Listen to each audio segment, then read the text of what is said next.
what makes up an electric vehicle? Mostly the energy source, whether it's a fuel cell or a battery, and then the electric motor. And in between that, there are different electronic modules that convert the energy, the voltages, from the batteries, because batteries, as you know, are DC voltage, right?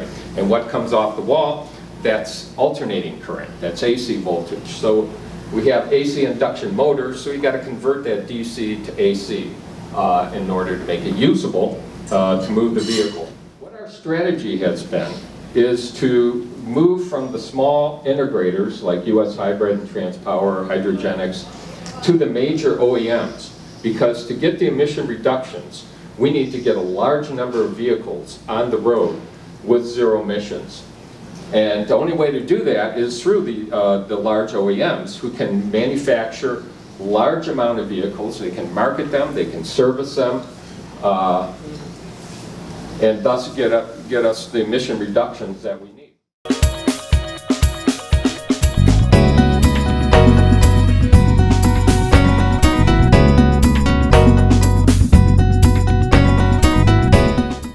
So that was actually the launch for the what we call the College of Engineering, the CSERT laboratories.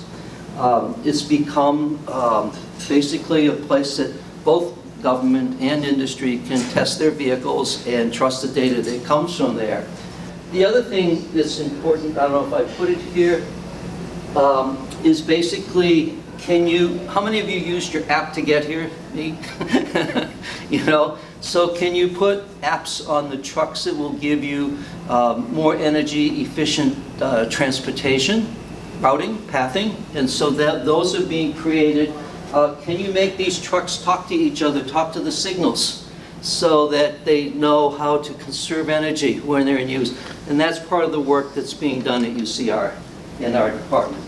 So there's a lot of spin-offs that are related. It's not simply making the engine have no emissions. It's making the whole system more sustainable for transport.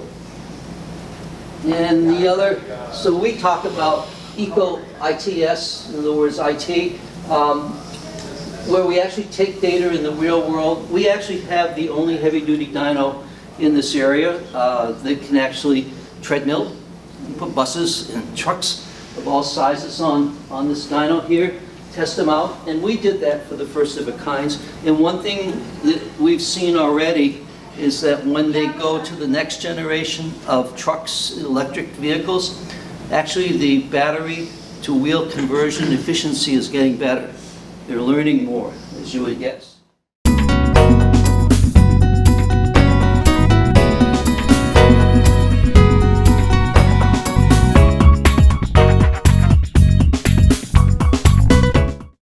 The real key difference, if you think about an electric car versus an electric bus or an electric delivery vehicle, the duty cycles are quite different.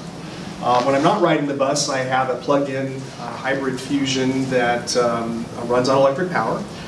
That vehicle probably spends 95% of its time parked somewhere. It's parked out front here. It's going to be parked out here for 3 hours.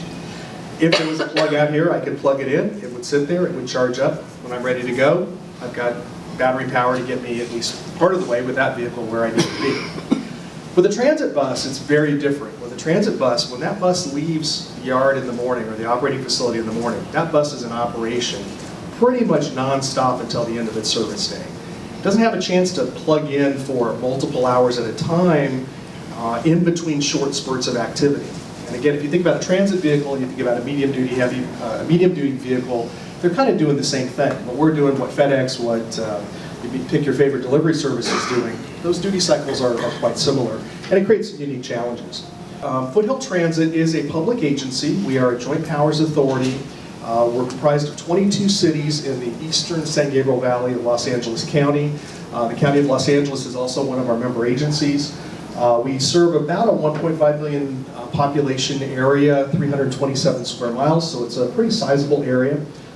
We transport a little over 12 million customers per year, customer trips per year, 36 local and express routes, and our fleet is primarily comprised of vehicles that are compressed natural gas powered. And we have one of the largest electric bus fleets in North America, currently at a count of 33. And for us, moving into this space, innovation has always been a part of what Foothill Transit is about. We were created to be a different kind of transit operator, to do things a little bit differently. So we really lean in on innovation. We also are very focused on the fact that our primary business is not to be a technology innovator. Our primary focus is to get people from where they are to where they want to be. And we always want to be mindful of that. We could be running the cleanest, slickest, fanciest fleet, but if we don't take our customers where they need to go, it kind of doesn't help us achieve our mission. We were the first transit agency in North America to implement a heavy-duty, fast-charge transit vehicle in daily transit operation. Those were 3 purpose-built vehicles. They were not assembly line vehicles. Each one of them is a little bit different because they were purpose-built. But we launched that service on September 3rd, 2010. That line continues to operate with those vehicles. The line serves Pomona and the city of Laverne. I think that the key thing, though, that we're struggling with these extended range vehicles is how do we get the charging infrastructure in place to be able to get the power on board the vehicles, even to get that 190 miles. And our friends and colleagues at Edison have been key partners in helping us figure this out. This has really been the most difficult challenge. The electric buses are a challenge. The electric buses are the easiest part of the process for us. It's the charging infrastructure.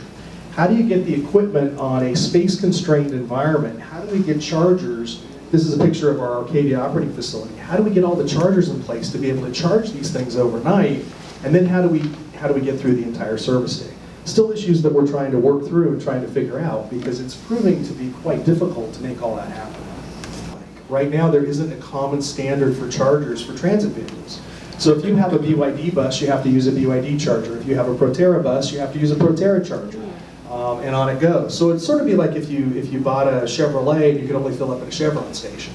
So if you pull into a Shell station, sorry, you're out of luck. Again, something that we have to work through, but we're not there yet. As it stands today, an electric bus costs 30% more and does 30% less. Great business proposition. Now one could say, okay, abandon ship, just forget the whole thing. What we've taken the approach in doing this, and we've done all along, is to say we've got to figure these things out. We've got to learn, we've got to experiment, we've got to figure out what makes the most sense so that we can get to a point that all of this really does come together. So again, what I always tell people, start small, expect the unexpected, and infrastructure is the key. Infrastructure is what is so critical in terms of moving this forward.